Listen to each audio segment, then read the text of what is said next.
नमस्कार, आप देख रहे हैं न्यूज पत्र। मेरा नाम है विनोद शर्मा। दिल्ली में विधानसभा चुनाव बेहद जल्द आने वाले हैं, होने वाले हैं, लेकिन सबसे हॉट सीट की यदि बात की जाए तो वो जंगपुरा इस वक्त बनती जा रही है, क्योंकि आम आदमी पार्टी ने मनीष सिसोदिया को इसी जंगपुरा सीट से उतारा है।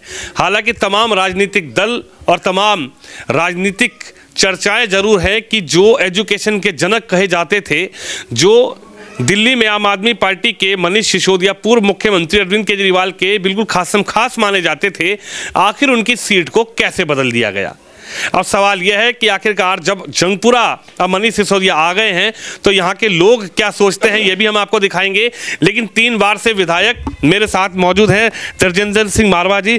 सर, कैसे देख रहे हैं इस बार तो आपकी सीट पर दिल्ली के एजुकेशन के जनक कहे जाने वाले मनीष सिसोदिया जी को उतार दिया है आम आदमी पार्टी ने, कैसे देख रहे हैं सर? पहले बार तो मैं देख रहा हूँ, सबसे बड़ी अचानक बात होती है, एक डिप्टी सीएम और पड़पड़गंज से 2 बार चुनाव जीता जी, और वो अपनी सीट चेंज कर ले, ये तो बड़ी हैरानगी की बात है। और फिर जंगपुरा में आ जाए, यहाँ से पड़पड़गंज सिर्फ 5 किलोमीटर पे। ऐसी क्या बात हुई वहाँ किसको अपनी सीट बदलनी पड़ी, ये लोग बताएंगे।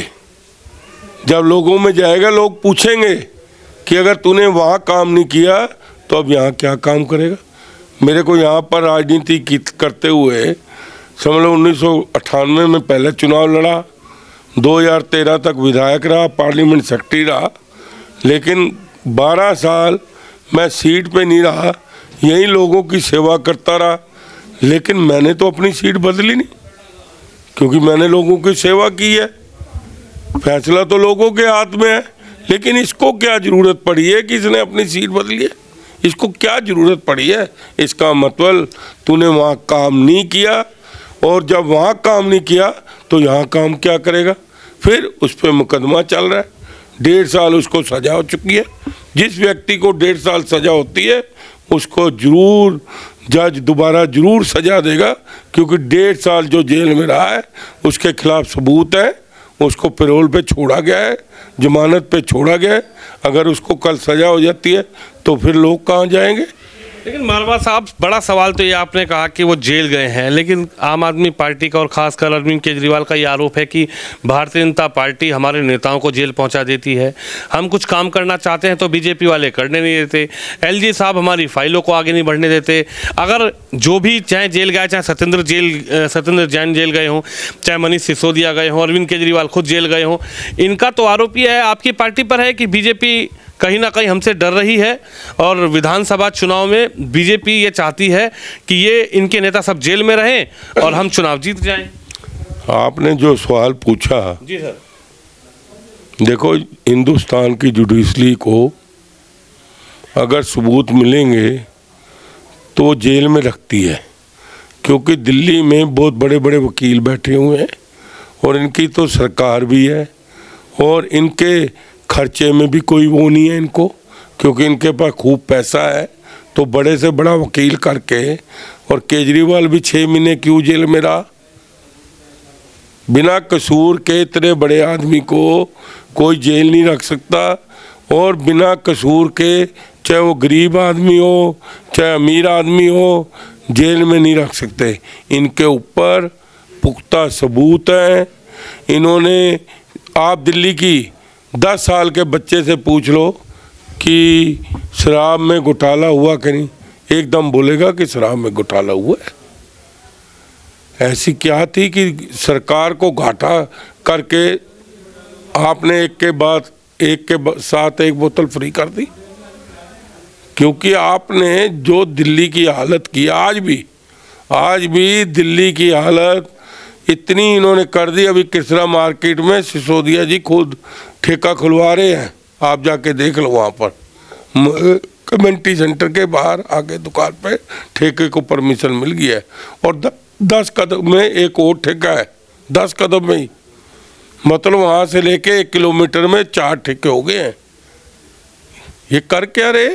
मारवा साहब, ये शराब नीति जो चली, इसका प्रभाव, आप भी राजनीतिक करियर से जुड़े हुए हैं, आपका भी एक बड़ा राजनीतिक करियर है, आप दिल्ली को देखते हैं और प्रदेश को भी देखते हैं, लेकिन मुझे ऐसा लगता है कि शायद जीवन में पहली बार आपने भी देखा होगा कि कोई राजनीतिक पार्टी, कोई राजनीतिक दल एक के साथ एक बोतल फ्री दे दे। क्योंकि बिहार है, मध्य प्रदेश है, उत्तराखंड है, तमाम जगह हम भी गए, हमने भी कई इलेक्शन भी कवरेज किया है।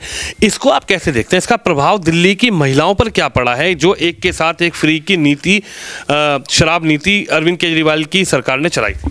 देखो, महिलाओं ने जो दुख झेले और आज भी दुख झेल रहे हैं, वो इसलिए जिसको शराब की लात उस टाइम पड़ गई और नौजवानों को बियर की पड़ गई, वो आज भी कहीं से चोरी करें, कहीं से पैसे लाएं या अपनी माँ के पैसे चुराएं, बाप के चुराएं, वो शराब पी के घर जाके जो तंग करते हैं, कभी सड़क पे झगड़ा करते हैं, उससे बेचारे परिवारों का बड़ा बुरा हाल है।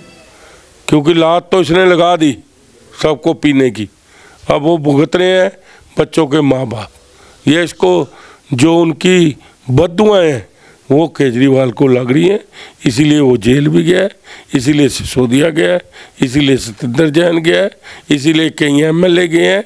क्योंकि ये जो है, जब उसके गुरु अन्ना ने ही कह दिया ये तो एकदम का चोर आदमी है, मैंने पता नहीं क्यों इस पर विश्वास कर दिया। इसकी हर बात पे झूठ। अब जो 2100 की योजना है वो दिल्ली सरकार ने खुद ही नोटिफिकेशन कर दिया कि हमारे पास ऐसी कोई योजना नहीं। ये उसका उद्घाटन कर रहा है जाके, मुख्यमंत्री उद्घाटन कर रही। अरे कोई योजना मैनिफेस्टो बनाओ ना, हम जीतने के बाद आपको 2100 रुपया देंगे, मैनिफेस्टो में दे दो, कौन मना कर रहा है? लेकिन दिल्ली में तो उनके वॉलंटियर लगातार फॉर्म फिलअप करवा रहे हैं। वही मैं कह रहा हूँ ना, वो गलत कर रहे हैं ना, तभी डंडे खा रहे हैं ना। कई जगह पुलिस लेकर जा रही है ना, जहाँ पर जो समझदार आदमी है वो तभी काले झंडे दिखाए ना सिसोदिया को, इसीलिए दिखाए ना। वो खुद आके बैठ गया भरने के, लोगों ने कहा नहीं जा, उठ के भाग गया, उनके टेंट वेंट तोड़ दिए। कैसे देख रहे हैं मनीष सिसोदिया, जिनको कहा जा रहा है कि तो एजुकेशन के जनक रहे हैं? मैंने पहले भी आपसे सवाल किया है कि क्रांति उन्होंने ला दी एजुकेशन में, शिक्षा के एक बड़े क्रांतिकारी मनीष सिसोदिया को अरविंद केजरीवाल और आम आदमी पार्टी बता रही है। लेकिन जब उन्होंने ये सीट छोड़ी जहाँ से वो चुनाव लड़ते थे, जहाँ से जनता ने उनको जिताया, पूर्व मुख्यमंत्री भी रहे, और जब वो जंगपुरा आए तो कैसी हलचल आपको देखने को मिली? और जंगपुरा में आपसे भी लोग मिलते होंगे आकर, तो जंगपुरा का क्या माहौल नजर आ रहा है? देखो, ये तो माहौल जाके लोगों के बीच में जाओ, फिर आपको पता लग जाएगा क्या माहौल बनेगा।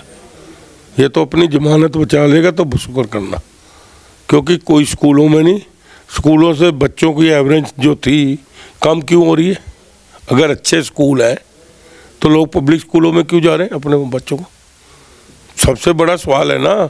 आप एवरेज निकालो कि 2013 में कितने बच्चे थे कितने स्कूलों में, आज कितने हैं, उसी से पता लग जाएगा अच्छी एजुकेशन दे रहे हो या बुरी एजुकेशन दे रहे हो। आप निकाल लो, सीधी बात है, इसमें क्या करना। इस जंगपुरा में मारवा साहब की मजबूती से देख रहे हैं बीजेपी को?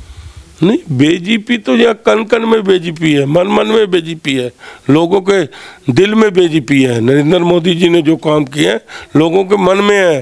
अब जो उन्होंने गारंटी की दिल्ली के लिए, आज ही कोर्ट ने कहा है 5 लाख का जो बीमा है, एग्रीमेंट 5 जनवरी को हो रहा है, आप अप्रूव करो। मोदी जी को सब दिल्ली को देना चाहते हैं, लेकिन ये अड़ंगा करता है ना, राशन फ्री देना चाहते हैं ये, लेकिन ये अड़ंगा करता है। ये दिल्ली वाले गरीब आदमी को मार रहा है। मोदी जी ने तो करके दिखाया ना, कालका जी 4000 फ्लैट बना के दिखाए हैं ना। इसने एक फ्लैट बनाया, उस टाइम कह रहा था तुम्हारे को मैं फ्लैटों में ले जाऊंगा, जब 2013 में चुनाव जीता था। आज तक क्यों नहीं ले गया एक भी फ्लैट? एक किसी को चाबी दे दी हो तब पकड़। झूठ जितना, अब लोगों को इसका झूठ पता लग गया। ये खुद भी आ रहा है, वहाँ से प्रेस वर्मा जीत रहा है, तीसरी भी आ रही है। बिल्कुल आखिरी सवाल है, किस तरीके से देख रहे हैं पूरे दिल्ली के चुनाव को, और उम्मीद है कि दिल्ली की जनता इस बार विश्वास करके 31-32 साल का जो बीजेपी का वनवास था दिल्ली में, उसको ख़त्म करने का काम करेगी? मैं कह रहा हूँ 70 में से 60 सीटें आ रही हैं, लिख के दे देता हूँ, चुनाव के बाद मुझे आके पकड़ लेना। दिल्ली में नरेंद्र मोदी जी के नेतृत्व में, अमित शाह जी के नेतृत्व में, जेपी नड्डा जी के नेतृत्व में, वीरेंद्र सचदेवा जी के नेतृत्व में, हर्ष मल्होत्रा जी के नेतृत्व में, दावे से कह रहा हूँ 70 में से 60 सीटें आ रही हैं, लिख के देता हूँ। चलिए, हमारे साथ मारवा साहब थे, जिनका ये कहना है कि जनता इस बार जवाब देगी और जनता दिल्ली की इस बार इस चुनाव में अरविंद केजरीवाल को बाहर का रास्ता दिखाकर बीजेपी के इस वनवास को खत्म करने का काम करेगी। कैमरामैन निश्चय के साथ विनोद शर्मा, दिल्ली से।